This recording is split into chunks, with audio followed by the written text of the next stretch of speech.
বাইরে আমার জান্নাত জাহান্নাম আল্লাহই বানাইছেন, আমাদেরকেও আল্লাহ বানাইছেন।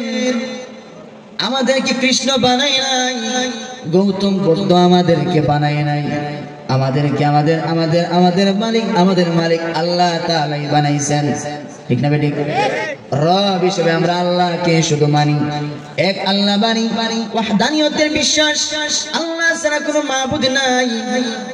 আশহাদু আল্লা ইলাহা ইল্লাল্লাহু ওয়াহদাহু লা শারীকা লাহ ওয়া আশহাদু আন্না মুহাম্মাদান আবদুহু ওয়া রাসূলুহু।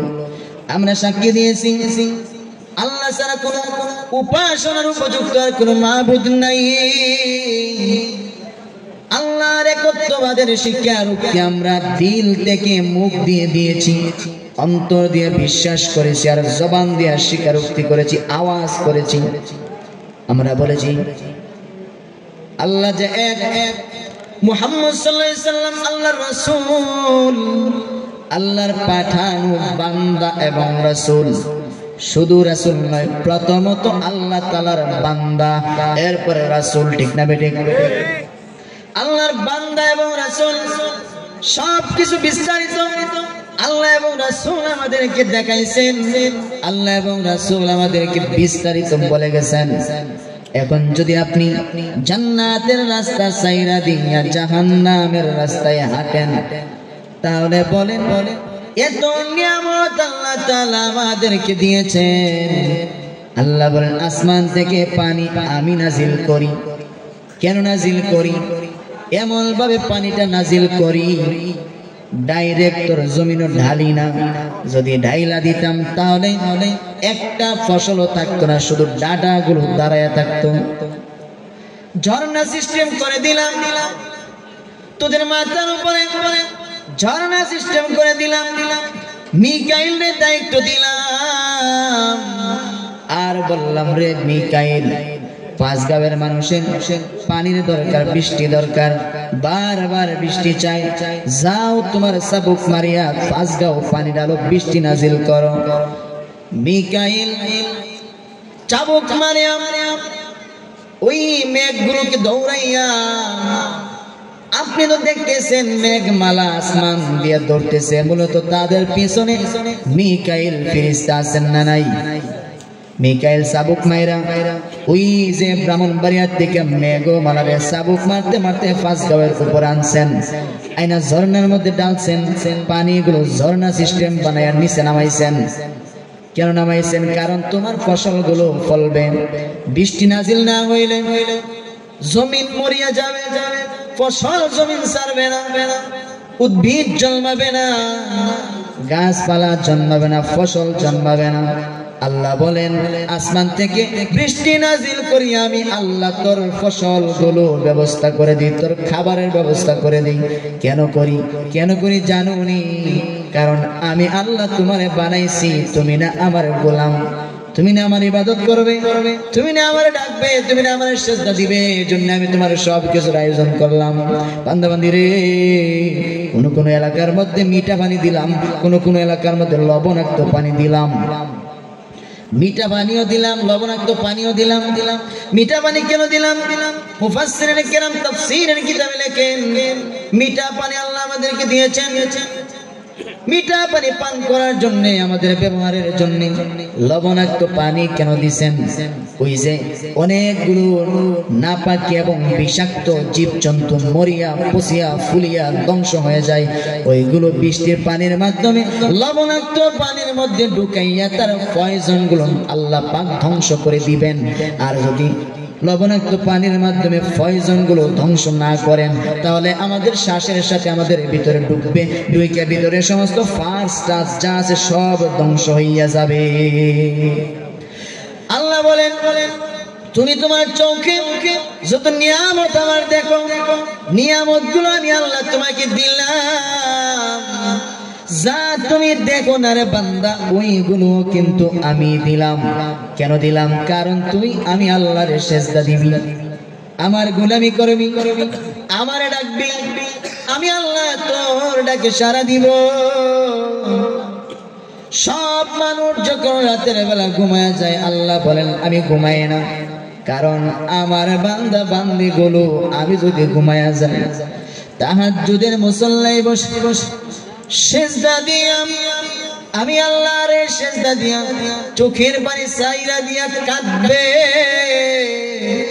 দিনের বেলা কাঁদলে মানুষে শুনে ফেলবে, তার লজ্জা লাগবে, প্রেস্টিজের ব্যাপার আছে।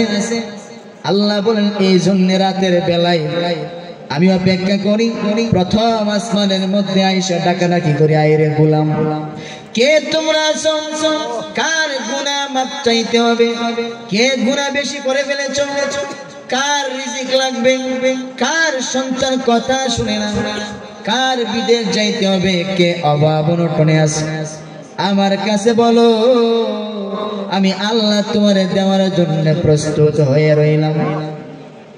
আল্লাহ রাব্বুল আলামিন বলেন প্রথম আসমানের মধ্যে আইসা আমি আমার বান্দা বান্দিকে ডাকাডাকি করে, আইরে গোলাম আমি আল্লাহ ঘুমাই না, তুই আমারে ডাকবি, আমি তোর ডাকের জবাব দিব, আমি তোর ডাকে সাড়া দেওয়ার জন্য 24টা ঘন্টার ভিতরে একটা সেকেন্ড আমি ঘুমাইলাম না, আর তুই আমারে না ডাইকা করমপুর গিয়া দৌড়াদৌড়ি করো, তুই আমার না ডাইকা আমি ডাকে তোরে, আয়রে গোলাম গোলাম আয়, আমি তোরে ডাকি, মাপ চাইতে হবে, তোর গুনাহ মাপ নিতে হবে, আমার কাছে বল, আমি তোর জিন্দেগির গুনাহ মাফ করে দিব, তোর গুনাহ মাফ করে দেওয়ার জন্য আমি আল্লাহ কিন্তু 24 ঘন্টা বসে আছি, আমি ঘুমাই না। মুসা নবী আল্লাহরে জিগান, ওগো আল্লাহ আপনি কি ঘুমান না? আল্লাহ বলেন মুসা রে, আমি যদি ঘুমায়া যাই এই দুনিয়াটার মধ্যে ভূমিকম্প শুরু হইয়া যাবে, আল্লাহ বলতেছেন যে জাল জাল আরম্ভ হয়ে যাবে, ভূমিকম্প মুহূর্তের মধ্যে আসমান জমিন ভেঙে একাকার হয়ে যাবে, আমি ঘুমাই যাবো।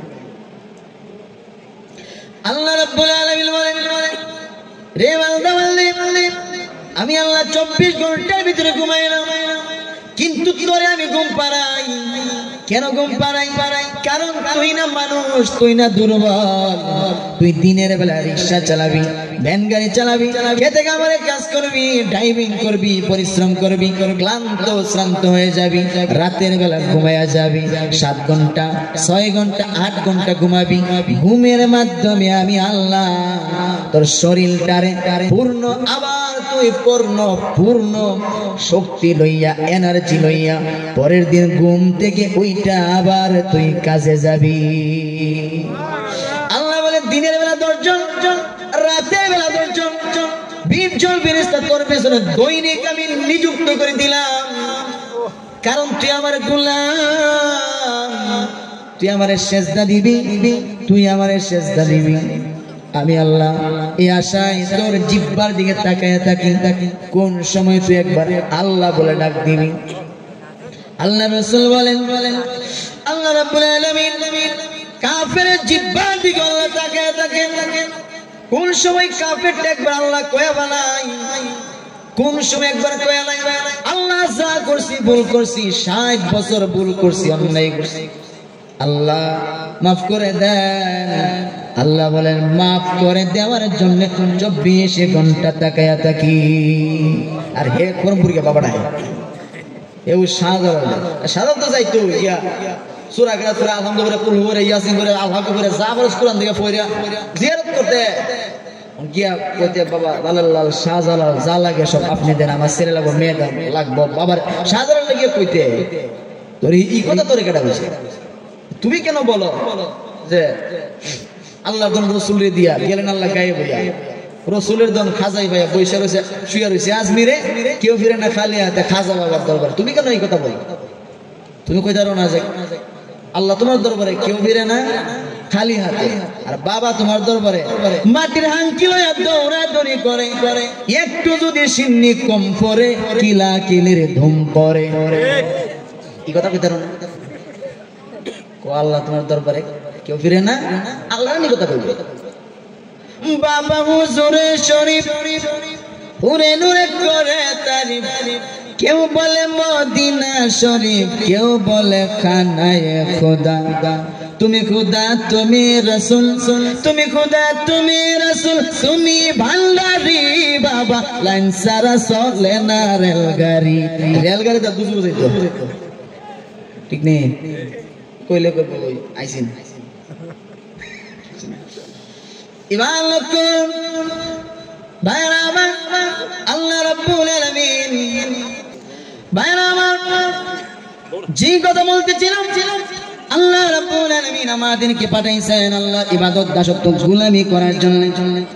আল্লাহর গোলামি ছাড়া কোনো উপায় নাই, উপায় নাই। কিয়ামতের মাঠে আল্লাহর সামনে গিয়ে দাঁড়াতে হবে কি হবে না? দাঁড়াতো না? واتقوا يوما ترجعون فيه إلى الله।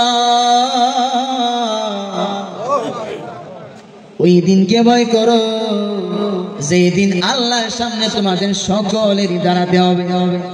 জীবনের প্রতিটা মুহূর্তের, প্রতিটা সেকেন্ডের, প্রতিটা মিনিটের, প্রতিটা ঘন্টার, প্রতিটা দিনের, প্রতিটা সপ্তাহের, প্রতিটা মাসের, প্রতিটা বছরের, সারা জীবনের হিসাব আল্লাহর সামনে দাঁড়ায়া দিতে হবে কি হবে না? আপনি যদি ইবাদত বন্দেগী না করেন, দাসত্ব গোলামি যদি না করেন, প্রতিটা নিয়ামতের হিসাব আল্লাহর কাছে আপনার দিতে হবে। আর যদি ইবাদত বন্দেগী করেন, আল্লাহর অনুগ্রহ দয়া যদি আপনার প্রতি আসে, আল্লাহর অনুগ্রহ দয়া আপনার প্রতি আসলে আল্লাহ তাআলা হিসাব সারা ওই মাপ দিতে পারেন, হিসাব সারা মাপ দিতে পারেন বিনা হিসেবে। যদি কয়লা যদি ধরেলা নসলে না কেন শেষ, যদি কেন কয়লা সেরে লেগেছে মানে আপনি শেষ হয়ে গেছেন। আমি তোরে হাত দিলাম, পা দিলাম, চোখ দিলাম, ব্রেন দিলাম, অঙ্গ প্রত্যঙ্গ নাচ দিয়ে আমার সব আমি ব্যবস্থা করলাম।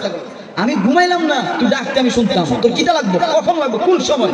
তখন যদি একবার আমরা কেলা হলে আর যদি যাই না অভিযুক্ত কোর্টের মধ্যে মামলা করতে, মামলা নিব না কোথায় দিব,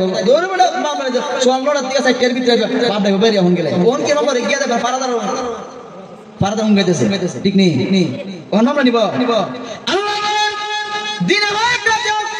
যে কোনো টাইমে আমার দরবারের দরজা কিন্তু উন্মুক্ত। রাত্র যত গভীর হয় দুনিয়ার মানুষের দরওয়াজা তত ঠাডায়া বন্ধ করে চোর ডাকাতের ভয়। আল্লাহ বলেন রাত যত গভীর হয় আমি আল্লাহর রহমতি বরকতি দরওয়াজা তত বেশি বড় হয়। রাত যত বাড়ে আমার দরজা তত বাড়ে। আমি বই রেছি মাপ দিতাম তোরে, তো কিটা লাগবো ক। যদি গভীর রাতে যদি কাফেরও ডাক দেয় আল্লাহ জব দেয়। এক লোক হিন্দু ভদ্রলোক, তার মেয়ের হেডের ব্যথা, দেশের ডাক্তার পূজা কবিরাজ সুস্থ রাখছে না, সব খাওয়াইছে, কত যাদের কত হরামানি তাবিজ তুবিজ ইতা সবই ব্যবহার করছে, মেয়ের হেডের ব্যথা তোর ভালো হয় না। মূর্তির সামনে দিনের পর দিন মূর্তির সামনে গিয়া ভগবান ইয়া রাম যা আছে, হরে কৃষ্ণ হরে রাম যা আছে সব কইয়া কত বুক কত খাওয়ান কত কিছু দিতেছে, কিন্তু মেয়ের পেটের কথা তোর ভালো হয় না। শেষে চিন্তা করলো আমার ভগবান দেখলাম, হেরার ভগবান দেখলাম, অগল ভগবানই দেখলাম, বাহির হয়েছে মুসলমানের খুদা, বাহির হয়েছে কিতা মুসলমানের খুদা। ও তারও দিক কালাই, দিনের বেলা যাওয়া যেত না মুসলমানের খুদার কাছে। দিনের বেলা আমি হিন্দু বেটা গেলে মাঝে বিটবো যাওয়া যেত না। রাইতে যখন কবির হয় তো রাত যখন কবির যে সব মানুষ ঘুমাইছে মসজিদের গাটলার মধ্যে গিয়া পুজো তো আর পারে না, আতফল ধুইয়া আমি গেছে মসজিদের বারিন্দার মধ্যে বেটা বইছে সুন্দর বইয়া। এরপরে গিয়া চিন্তা করে কোনো মানুষ আসেনি, রাত বাজে 3টা, গভীর রাত, এই অবস্থা মানুষের গতি গিয়া ঠিক না, সব মানুষ ঘুমে বান্দার মধ্যে বইয়া। ওই যে সারা জীবন তো এমনি আর তোর এমনি না সবসময় এমনি করে না এমনি তোরা এটা তো জানো ধরে বইয়া কিতার মধ্যে লেছে বেড়া ধরে বইয়া। ও মুসলমানের খুদা আমার খুদা আমার ভগবান খুদা কোন কামের না বাইরায়া বেঙ্গলিশ নিজের খুদার বেঙ্গলিশে বেরিয়ে কেমন বন্ধা চিন্তা করেন আর কেমন খুদাটা। এ মুসলমানের খুদা আমার খুদা কোন কামেল না বাইরায়া ভাঙ্গা তোমার ঘর মসজিদের বারান্দার মধ্যে আইসা বসলাম। আমার মেয়ের পেটের ব্যথা এত দিন যাবত ভালো হয় না, ওষুধ ক্যাপসুল কত মিক্সার কত কিছু খাওয়াইলাম, কিন্তু আমার মেয়ের পেটের ব্যথা তো ভালো হয় না। ও মুসলমানের খোদা, তোমার দরবারে সর্বশেষ আসলাম। এখন যদি তুমিও যদি আমার মেয়ের পেটের ব্যথা ভালো করতে না পারো, তাহলে আজকে থেকে রাস্তার মধ্যে হাঁটমু আর কইব মুসলমানের খোদাও কোনো কামেন না। এ মুসলমানের খোদা, আমার মেয়ের পেটের ব্যথাটা ভালো করে দাও। আল্লাহ পাক শুনতেছেন কি শুনতেছেন না? আল্লাহ পাক তো কুদরতি নজর দিয়ে তাকায় রয়েছেন কোন সময় আমার দরবারে ফিরে আইব। এমনি শুনতেছে, হঠাৎ করে গায়বী আওয়াজ চলে আসছে, রে আল্লাহর বান্দা, আল্লাহর গোলাম, আর বলতে হবে না, তোর মালিক আসমানে জমিনের মালিক, আরশে আজিমের মালিক, যে মুসলমানের খোদারে তুই স্মরণ করছস, এতদিন কেন তুই আসলি না? তোর ডাক শোনার জন্য তোর জিহ্বার দিকে মুসলমানের খোদা আরো বহু বছর ধইরা তাকাই রইছে রে। একবারও বেজার হল নাই? তুই যে বারবার মূর্তির সামনে গিয়া ইয়া রাম, ইয়া ভগবান, ইয়া কৃষ্ণ, ইয়া বংশং কইছস, আল্লাহ কিন্তু তোর প্রতি বেজার হইছে না? তোর দিকেও আল্লাহ চায় রইছে কোন সময় তুই ফিরত আসবি। এই মুহূর্তে ঘোষণা হয়ে গেল, তাড়াতাড়ি বাড়িতে যা, গিয়ে দেখ তোর মেয়ের পেটের ব্যথা চিরদিনের জন্য ভালো করে দিয়েছি। দৌড় শুরু করছে বাড়িতে গিয়া দেখি হই মেয়ে তো সুস্থ, মেয়ে তো আরে যে মেয়ে বিছানা উত্তরায়ণ দিন ধরে এই মেয়ে তো ঘরের মধ্যে আরোডি করে কি ঘুমাই আব্বা। এতদিন পর্যন্ত কোন ডাক্তার, কত কবিরাজ, কত ডাক্তার, কত কবিরাজ, কত ক্যাপসুল, কত মেডিসিন, কত ওষুধ, কত পরামানি, কত তাবিজ তবিজ আমার খাওয়াইলেন আর বানলেন। আব্বা গো, পেটের ব্যথা ভালো হয় নাই, বরং সব বানলে আরো বাড়ে। ও আব্বা, আজকে কোন ডাক্তারের কাছে গেছেন? কোনো ক্যাপসুল দিল না, কোনো ওষুধ মেডিসিন দিল না গো, কোনো পরাপানি দিল না, কোনো তাবিজ দিল না, কিন্তু আমার জ্বলন্ত আগুনের মধ্যে গো পানি ঢেলে দিয়েছে। আব্বা, পেটের ব্যথা ভালো হয়েছে, একদমই ব্যথা নাই গো আব্বা। কোন ডাক্তারের কাছে গেছিলেন বলেন? আব্বা কোনো কথা কয় না, কারণ আব্বা তো হিন্দু মানুষ, মেয়েও তো হিন্দু। মুসলমানের খোদার ঘরে গেছিলাম, এই কথাটা তার মেয়ের সে কেমনে কইতো? আব্বা কথা কয় না। মেয়ে বলে, আব্বা কথা বলেন না কেন? কোথায় গেছিলেন? কার কাছে গেছিলেন? কোন ডাক্তারের কাছে গেছিলেন? আমাকেও বলুন, আমি ওই ডাক্তারের কাছে যাব। আব্বা বলে, তুই কি যাবি? মেয়ে ডাক দিয়ে বলে, আব্বা শুধু যাবো তাই নয়, বাকি জিন্দেগি যদি ওই ডাক্তারের পাও ধুইয়া চলতে হয়, বাকি জিন্দেগি যদি ওই ডাক্তারের গোলামি করতে হয়, যে ব্যথা ভালো করছে, বাকি জিন্দেগি ওই ডাক্তারের গোলামি করে কাটাইয়া দিব।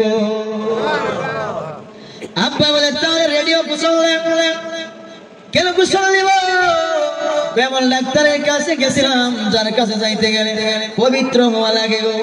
গোসল দেও, ভালো ভালো কাপড় পরো, আমিও গোসল দিই, ভালো ভালো কাপড় পরি।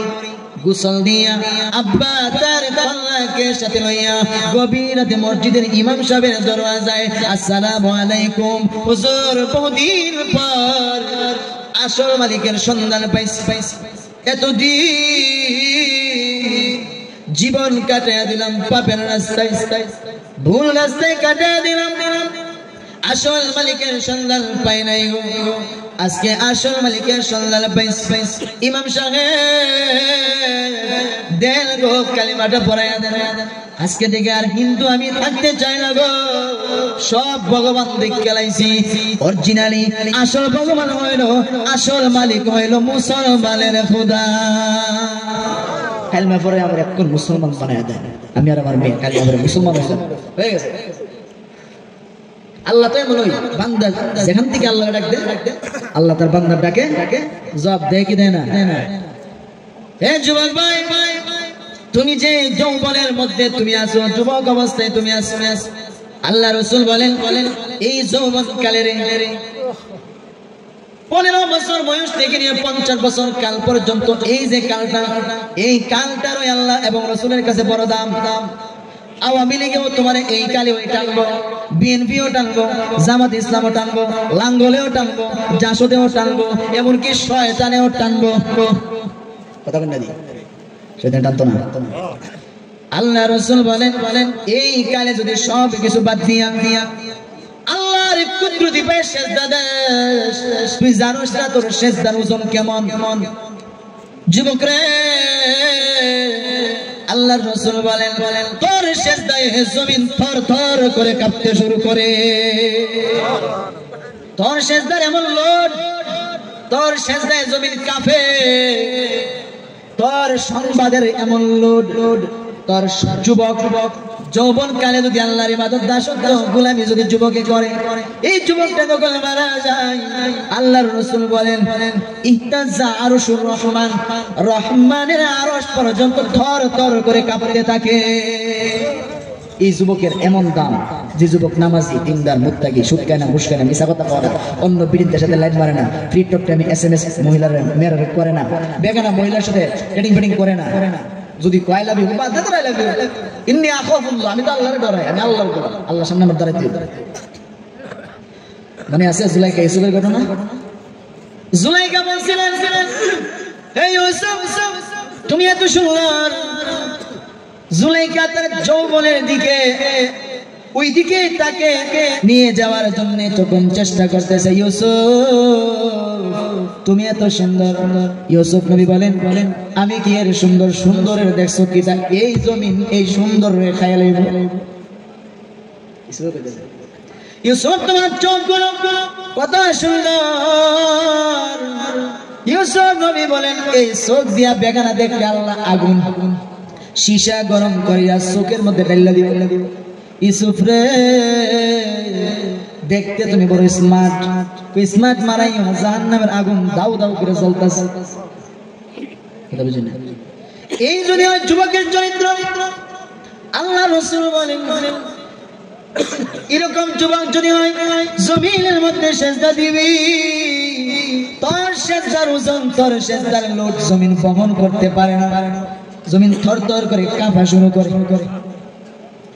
এমন যুবক যদি হোক যাই না রাই করে আল্লাহর রাসূল বলেন এরকম যুবক যদি হোক, কারণ কিয়ামতের মাঠে আল্লাহ তাআলা যে 5টা প্রশ্ন করবেন, এর মধ্যে প্রথম প্রশ্ন হলো সারা জীবনের হিসাব আল্লাহ চাইবেন, ঠিক না বেটি? এরপরে আলাদা ভাবে আবার যৌবন কাল সম্পর্কে জিগাইবে। সারা জীবনের হিসাব চাইছে, এর ভিতরে যৌবন কাল আছে না? শিশুকাল, যৌবন কাল, বৃদ্ধকাল, 3টা কাল না? যৌবন কাল তো আছে, কিন্তু এরপরে এটার ভিতরে আছে আলাদা ভাবে আবার যৌবন কাল সম্পর্কে জিজ্ঞাসা। তাহলে বোঝা যায় এই কালটারে আল্লাহর কাছে বড় দাম, ঠিক না? তো মুহাদ্দিসিনে কেরাম বলেন যে 15 বছর থেকে 50 বছর বয়স পর্যন্ত যৌবন কাল, এই কালের হিসাব, এই কালের সব কিছু। এরপরে যে বয়স, ওই 60-70 বয়স, এই বয়সে তো আই বাবু, তখন আর জান সব যখন এরকম যখন হয়ে যাবে, তখন তো তুমি পাইয়া শুধু আমি বাবু, ঠিক না? হ্যাঁ চলে না কিতাব যখন রুকু দিছ, বুড়া মানুষ যারা রুকু দিছে, আগুতে তো জুন নাই, সে থেকে উঠতে গেলে মানে আপা নিয়ে আর কুতা নিয়ে শুরু করছে, বুঝাটা জান যে কুইটা বাইরে পথ ফায়দা যায় না, এরকম, ঠিক না? এরকম এই বয়সে তা আইবার জানাবো, আইবার যে সময় আইবার কথা আছে এই সময় তো আইসে। আচ্ছা এই 70 বছরের মুরব্বীরা পারবো যাত্রা কেন গিয়া? পারবো? এই বয়সে তো আল্লাহ এটা কোন উপায় আছে? আল্লাহ এই সময় তো আইবার জানি, আগে না যে সময় আইবার কথা কইছিলাম এই সময় না, যে সময় তোর আছে না আমার এই সময় না, ও হন জান চলে না, জান কই যাবে? তো চলে না, উঠবে না, হয়েছে না, জান না, কথা না, এই অবস্থা আইছো কথা বুঝছেন না? কথা বুঝিন না মনে? এই বয়সে 70টা ডাক আর 30 বছর যুবকের একটা ডাক এক সমান।